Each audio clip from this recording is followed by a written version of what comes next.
नहमदुहु व नुसल्ली अला रसूलिहिल करीम अम्मा बाद क़ाल अल्लाह सुब्हानहु व तआला फ़िल क़ुरआनिल करीम वल कलामिल मुबीन अऊज़ु बिल्लाहि मिनश शैतानिर रजीम बिस्मिल्लाहिर रहमानिर रहीम फ़क़्सुसिल क़सस लअल्लहुम यतफ़क्करून सदक़ल्लाहुल अज़ीम क़ाल मुहम्मद रसूलुल्लाहि सल्लल्लाहु अलैहि वसल्लम फ़ी हदीसिहि शरीफ मा रआ मिनकुम मुनकरन फ़लयुनकिरहु बियदिहि फ़इल्लम यस्तति' फ़बिलिसानिहि फ़इल्लम यस्तति' फ़बिक़ल्बिहि वज़ालिका अज़अफ़ुल ईमान சதக ரசூலுல்லாஹி ஸல்லல்லாஹு அலைஹி வஸல்லம். எல்லா போலும் அல்லாஹ் ஒருவனுக்கே உண்டாகட்டும்.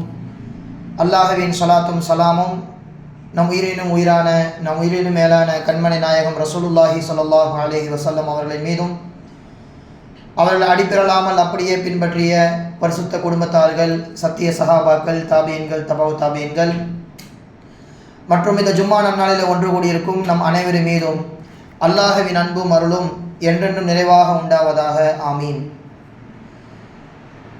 கண்ணியத்திற்கும் பெருமதிப்பிற்கும் உரிய அல்லாஹ்வின் நல்லடியார்களே, அல்லாஹ் சுப்ஹானஹு தஆலா திருக்குர்ஆனில் வரலாறு எவ்வளவு முக்கியம், அதை தெரிந்து கொள்வது எவ்வளவு பெரிய புத்திசாலித்தனம் என்பதை குறித்து ஒரு இடத்திலே சொல்கின்றான். லகத் கான ஃபீ கஸஸிஹிம் இப்ரத்துல் லிஉலில் அல்பாப். முற்காலத்தில் வாழ்ந்த மக்களின் வரலாறுகளை படிப்போருக்கு, அதை வாசிப்போருக்கு அதன் மூலமாக மிக பெரும் படிப்பினை உண்டு. அவர் அறிவுக்குரியவர், அவர் சிந்தனையாளர் என்பதாக திருக்குர்ஆன் அவரை குறித்து பாராட்டுகிறது. எனவே நமக்கு முன் வாழ்ந்த மக்களின் வரலாறுகளை படிப்பது என்பது நிகழ்காலத்தில் நாம் நம்முடைய நிலைகளை புரிந்து கொள்ளலாம்.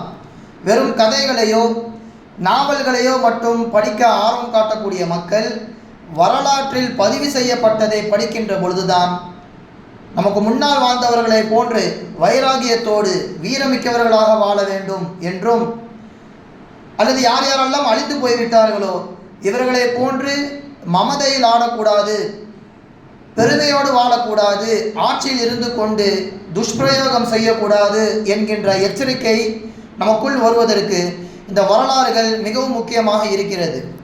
அதனால்தான் அல்லாஹ் சுப்ஹானஹு வ தஆலா குர்ஆனிலே வெறும் இபாதத்து செய்யுங்கள் என்பதாக மட்டும் சொல்லவில்லை, முன்னால் வாழ்ந்த நல்லவர்களை குறித்தும் அல்லாஹ் தஆலா சொல்கின்றான். யாரை போன்று ஆகக்கூடாது என்கின்ற கெட்டவர்களை குறித்தும் அல்லாஹ் தஆலா குர்ஆனிலே சொல்கின்றான். ஒரு ஆட்சி என்று எடுத்துக்கொண்டால் ஹஸ்ரத் தாவூத் அலைஹிஸ்ஸலாம், சுலைமான் அலைஹிஸ்ஸலாம் அவர்களை போன்று இருக்க வேண்டும் என்று குர்ஆன் பேசுகிறது. ஒரு தந்தை மகனிடத்தில் எப்படி இருக்க வேண்டும் என்று ஹஸ்ரத் லுக்மான் அலைஹிஸ்ஸலாம் அவருடைய மகனை குறித்து குர்ஆன் பேசுகின்றது. வாலிபர்கள் ஈமானை பாதுகாப்பதற்கு எந்த எல்லைக்கும் செல்ல வேண்டும் என்கின்ற நோக்கத்திலே குகைவாசிகளை குறித்து குர்ஆனிலே சொல்லப்பட்டிருக்கிறது. இப்படி நல்லவர்களை குறித்து குர்ஆன் பல இடங்களில் பேசுவதை போன்றே தீயவர்களில் ஃபிரௌனை போன்று வாழ்ந்துவிடக்கூடாது. ஆட்சி அதிகாரம் கொடுக்கப்பட்டும் அதை அவன் மோசம் செய்தான், மோசடி செய்தான் என்பதாகவும், ஃபிரௌனுக்கு கீழே அமைச்சர் பதவியில் இருக்கின்ற ஹாமான் மக்களுக்கு மத்தியிலே கொடூரமான முறையில் நடந்து கொண்டான், ஆட்சியாளருக்கு கீழ் இருந்து கொண்டு மக்களை தவறான வழியிலே வழி நடத்தினான் என்கின்ற அவனுடைய அந்த போக்கை குறித்தும், அபூ லஹபை குறித்தும், நம்ரூதை குறித்தும், பணக்காரர்களில் காரூனை போன்று மமதையோடு வாழக்கூடாது என்பதை குறித்து குர்ஆன் பல்வேறு இடங்களில் தீயவர்களை குறித்தும் பேசுகின்றது. எனவே வரலாறு மிகவும் முக்கியம். அதனால்தான் அல்லாஹ் சுப்ஹானஹு வ தஆலா பெருமானார் ஸல்லல்லாஹு அலைஹி வஸல்லம் அவர்களுக்கு வரலாறை கூறிவிட்டு சொல்லுவான், இதுவெல்லாம் உங்களுக்கு எதற்காக சொல்கிறோம்? வகுல்லன் நக்ஸு அலைக மின் அம்பாஇர் ருசுல் மா நுஸப்பித்து பிஹி ஃபுஆதுக். அதாவது இந்த வரலாறுகளை சொல்வதன் மூலமாக உங்கள் உள்ளம் உறுதியாக வேண்டும். நமக்கு மட்டும் இந்த சோதனை வரவில்லை, நமக்கு முன்னால் வாழ்ந்த நபிமார்களுக்கும் சோதனைகள் வந்திருக்கிறது.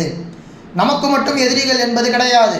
முன்னால் வாழ்ந்த நபிமார்களும் அவர்களும் எதிரிகளை சந்தித்திருக்கிறார்கள், அவர்களும் வேதனை அனுபவித்திருக்கிறார்கள் என்று நபியே நீங்கள் உங்களை தேற்றிக் கொள்ள வேண்டும் என்பதற்காக வேண்டி இது போன்ற வரலாறுகளை உங்களுக்கு தொடர்ந்து நாம் சொல்லிக்கொண்டே இருக்கோம் என்பதாக அல்லாஹ் சுப்ஹானஹு வ தஆலா சொல்லி காண்பிப்பான். நம் முன் வாழ்ந்த அந்த சமுதாயத்தினரை, நம் முன்னோர்களை படித்து தெரிந்து கொள்ள வேண்டும். ஒரு ஹதீஸிலும் கூட ஸல்லல்லாஹு அலைஹி வஸல்லம் அவர்கள் சொல்வார்கள், தற்போது இருக்கின்ற உறவு முறையை சரியாக பேண வேண்டுமானால் அவர்களுடைய மூதாதையர் அவர்களுடைய மூதாதையை குறித்து உங்கள் பிள்ளைகளிடத்தில் சொல்லிக்கொண்டே இருங்கள். நம்முடைய தாத்தா, நம்முடைய நன்னா எப்படிப்பட்டவர் என்று நீங்கள் உங்கள் பிள்ளைகளுக்கு சொல்லிக்கொண்டே இருந்தால் உங்கள் மீது அவர்களுக்கு மதிப்பு வரும். என்னுடைய பாட்டனார் எப்படிப்பட்டவர் என்று பிள்ளைக்கு நீங்கள் சொல்லிக்கொண்டே இருந்தால் பாட்டனாரின் மீது மதிப்பு வரும் என்று ரசூலுல்லாஹி ஸல்லல்லாஹு அலைஹி வஸல்லம் அவர்கள் நமக்கு அறிவுறுத்துகின்றார்கள். தஅல்லமு மின் அன்சாபிக்கும் மா தஸ்லூன பிஹி அர்ஹாமக்கும். உங்கள் உறவுமுறைகளை பேணி வாழ வேண்டுமானால் உங்கள் முன்னோர்களை குறித்து உங்கள் பிள்ளைகளுக்கு கற்றுக் கொடுத்து கொண்டே இருங்கள், அவர்களை பற்றி நீங்கள் அறிமுகப்படுத்தி கொண்டே இருங்கள் என்பதாக ரசூலுல்லாஹி ஸல்லல்லாஹு அலைஹி வஸல்லம் அவர்கள் சொல்லி காண்பிப்பார்கள். அதன் அடிப்படையில் நமக்கு முன்னால் வாழ்ந்த இஸ்லாமியர்களின் ஆட்சியை குறித்தும் அவர்கள் எப்படியெல்லாம் நாடுகளை கைப்பற்றி அங்குள்ள மக்களுக்கு வாழ்வாதாரம் அளித்தார்கள் என்பதை குறித்தும் தான் இன்றைய ஜும்மாவிலே நாம் தெரிந்து கொள்ள கடமைப்பட்டிருக்கிறோம். அதன் அடிப்படையில் கண்ணியத்திற்குரியவர்களே, உலகம் முழுக்க இஸ்லாம் பரவியதற்கு மிக பெரும் காரணமாக இருந்தவர்கள் உமையாக்கள். சுமார் கிபி 661 வருடத்திலிருந்து 750 வரைக்கும் உமையாக்களின் ஆட்சிதான் இந்த உலகத்திலே பல்கி பெருகி இருந்தது. சுமார் 83 வருடங்களில் பல இடங்களில் அவர்கள் ஆட்சி செய்தார்கள்.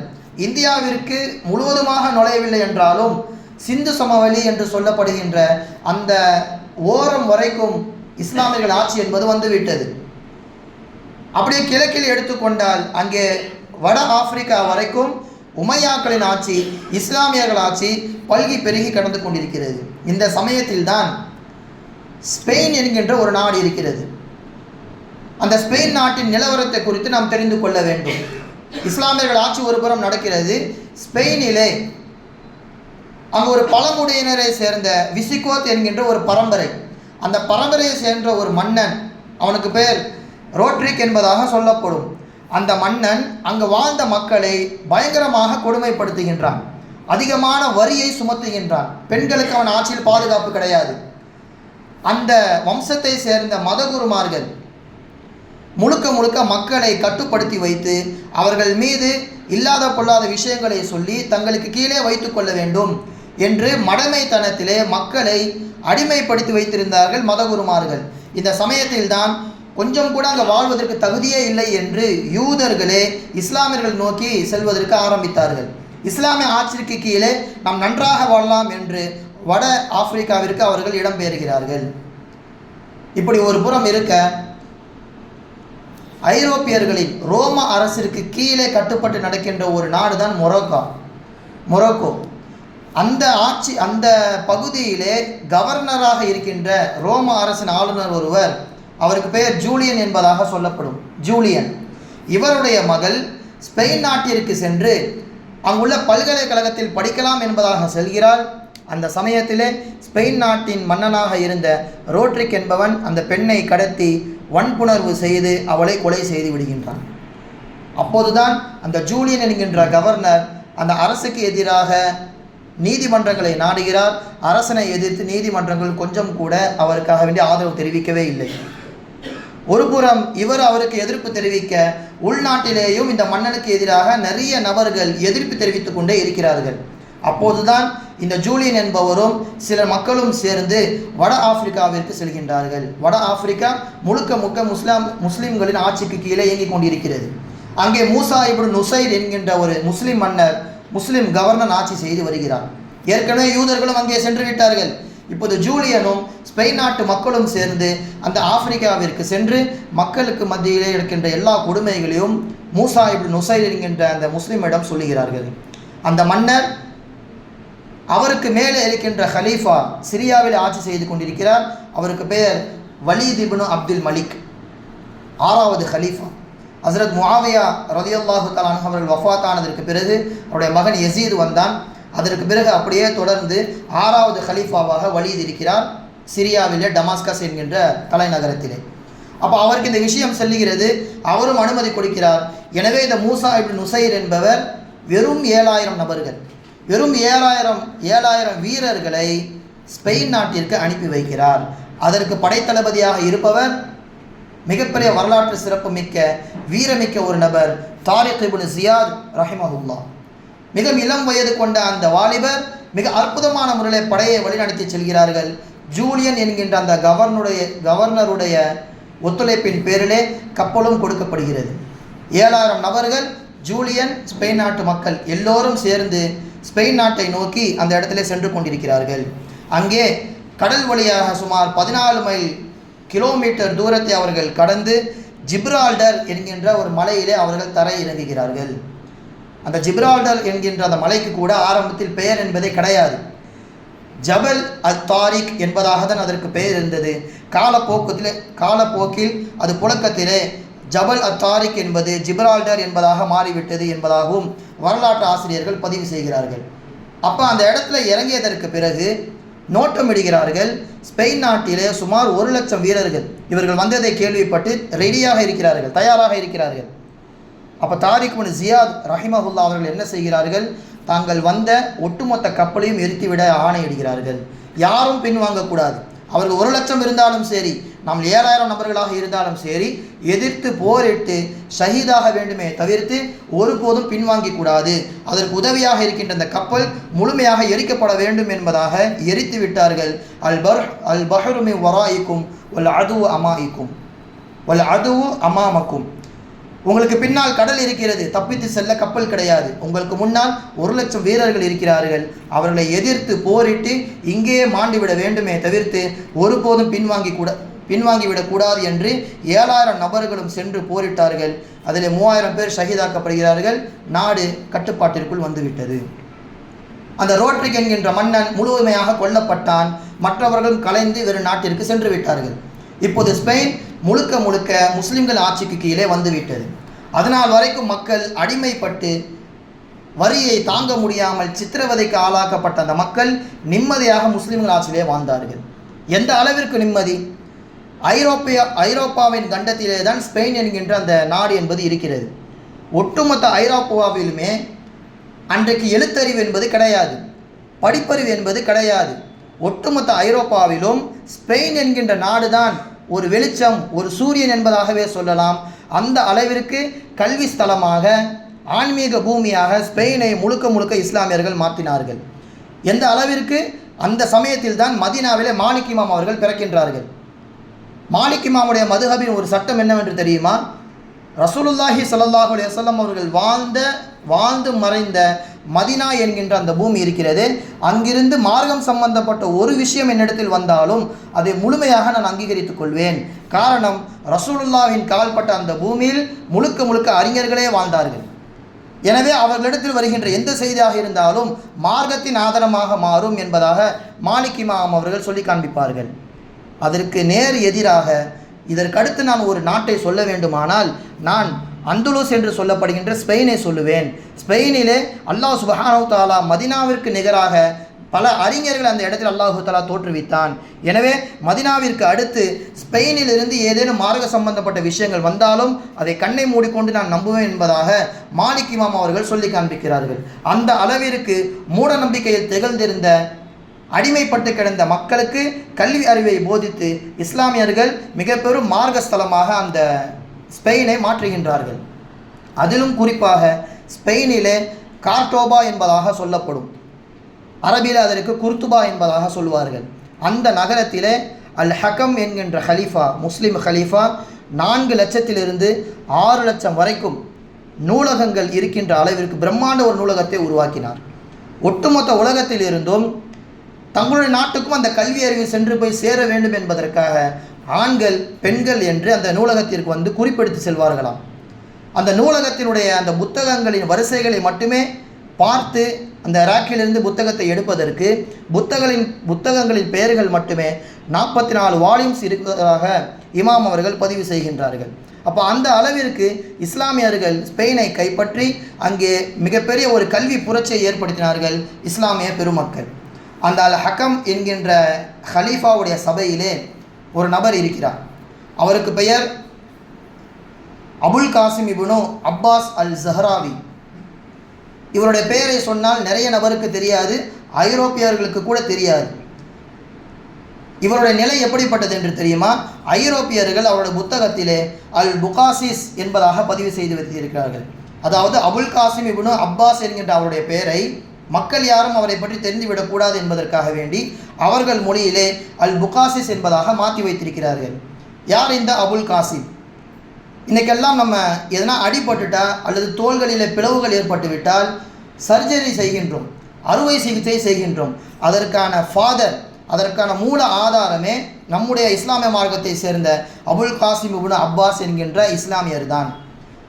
அவர் எழுதிய புத்தகத்தை வைத்துதான் இன்று வரைக்கும் ஐரோப்பியர்கள் பல்கலைக்கழகத்திலே சுமார் 500 ஆண்டுகளாக பல்கலைக்கழகத்திலே அவர் எழுதிய புத்தகத்தை வைத்து பாடம் நடத்துகின்றார்கள். இப்படி ஒரு மாபெரும் மேதையை மக்கள் புரிந்துவிடக்கூடாது என்பதற்காக வேண்டி அபுல் காசிம் என்கின்ற அவருடைய பெயரை அல் புகாசிஸ் என்பதாக மாற்றிவிட்டார்கள்.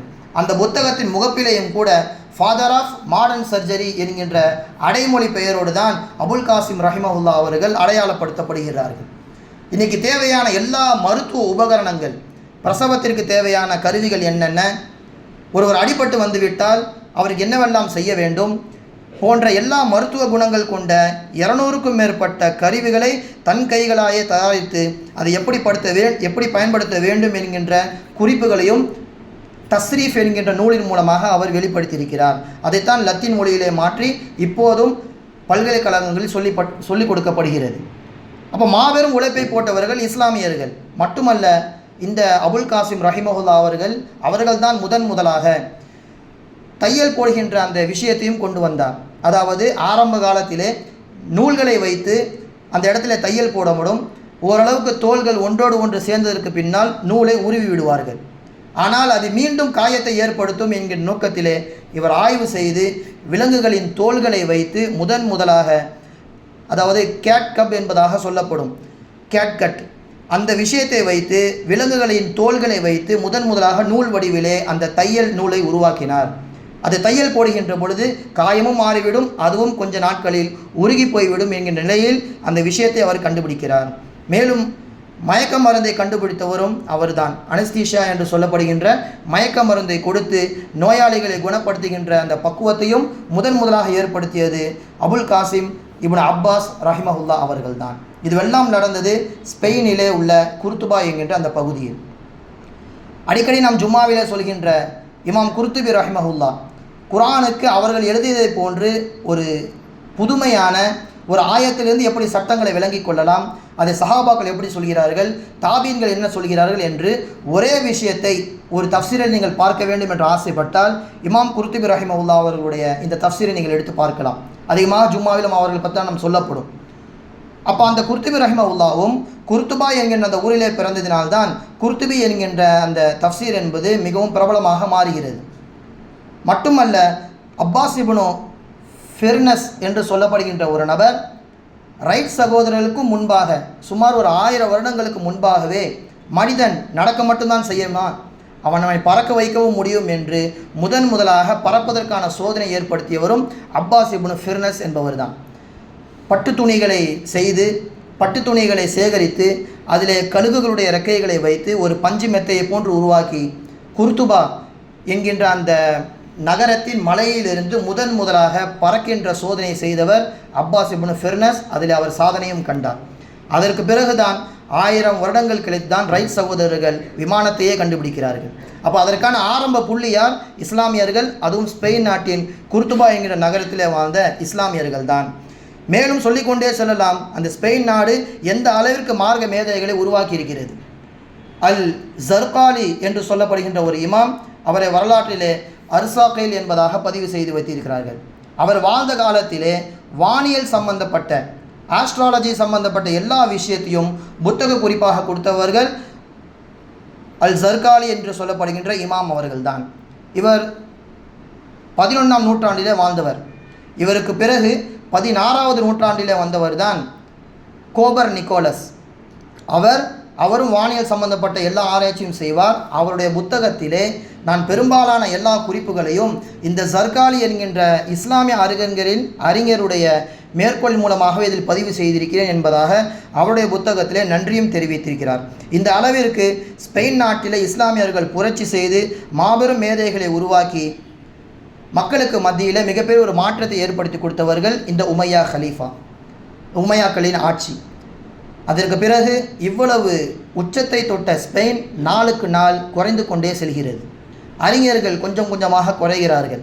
உலகத்தின் மோகம் அதிகரித்து மக்களுக்கு மத்தியில் சண்டை சச்சரவுகள் ஏற்படுகின்றன. யார் ஆட்சி செய்வது என்கின்ற மோகம் அவர்களுக்கு மத்தியில் ஏற்படுகிறது. தேவையில்லாத கருத்து வேறுபாடுகள், சின்ன சின்ன விஷயத்திற்கெல்லாம் கருத்து வேறுபாடுகளை கிளப்பிவிட்டு மக்களுக்கு மத்தியிலே சர்ச்சைகளை கிளப்பி கொண்டே இருந்தார்கள். உதாரணத்தில் வரலாற்று ஆசிரியர்கள் சொல்கிறார்கள், காஃபாசிகள் மூலமாக நாம் எடுத்துக்கொள்ள வேண்டிய விஷயங்கள் எவ்வளவோ இருக்கிறது. ஆனால் ஸ்பெயின் நாட்டு மக்கள் கிளப்பிய சர்ச்சை என்னவென்று தெரியுமா? அல்லாஹு தாலா குர்ஆனிலே காஃபாசிகளுடைய எண்ணிக்கையை துல்லியமாக சொல்லவில்லை என்பதாக ஒரு சர்ச்சை. காஃபாசிகளை பின்பற்றிய ஒரு நாய் சென்றதே, அது எந்த நேரத்தில் இருக்கும், அது எப்படிப்பட்டது என்று தேவையில்லாத விஷயத்திலே சர்ச்சைகளை கிளப்பி மக்களுக்கு மத்தியிலே கருத்து வேறுபாடுகளை ஏற்படுத்தி முஸ்லீம்கள் 2 உம்மத்தாக பிரிகிறார்கள்.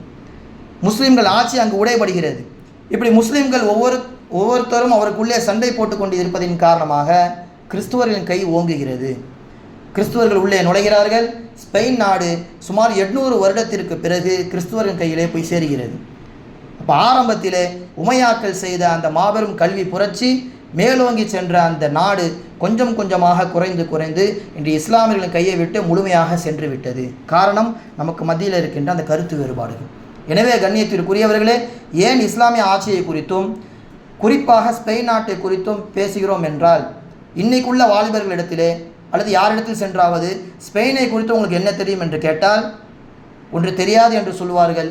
அல்லது சோஷியல் மீடியாவில் இருக்கக்கூடியவர்கள் சொல்லக்கூடிய விஷயம் என்ன, கடந்த வாரத்திலே அர்ஜென்டினாவை வீழ்த்திவிட்டு ஸ்பெயின் நாடு தான் ஜெயித்திருக்கிறது, உலகக்கோப்பையை வென்றுவிட்டது கால்பந்து விளையாட்டில் என்பதாக சொல்வார்கள். ஆனால் ஸ்பெயின் நாடு முழுக்க பிரபலியமானது இந்த ஃபுட்பாலை வைத்து கிடையாது, கால்பந்தை வைத்து கிடையாது. அதற்கு மிகப்பெரிய ஒரு பாரம்பரியம் இருக்கிறது. அதை கல்வியிலேயும் அந்தஸ்திலேயும் உயர்த்தியவர்கள் இஸ்லாமியர்கள் என்பதில் நான் பெருமை கொள்ள வேண்டும். இது போன்ற மார்க்க விஷயத்தை, வரலாற்று நிகழ்வுகளை மக்களுக்கு மத்தியிலே கொண்டு போய் சேர்க்க வேண்டும் என்கின்ற நோக்கத்தில்தான் ஸ்பெயின் நாட்டுடைய வரலாறை குறித்து இன்றைய ஜும்மா தினத்திலே நாம் பேசினோம். எல்லாம் அல்லாஹ் சுப்ஹானஹு வ தஆலா ஸ்பெயின் நாட்டு மக்களை போன்று அதிலே வாழ்ந்த அறிஞர்களை போன்று மாறுவதற்கு அல்லாஹு தஆலா நமக்கு தௌஃபீக் செய்வானாக. வ ஆகிரு தஅவானா அனில் ஹம்துலில்லாஹி ரப்பில் ஆலமீன். அஸ்ஸலாமு அலைக்கும் வரஹ்மத்துல்லாஹி வபரகாத்துஹு.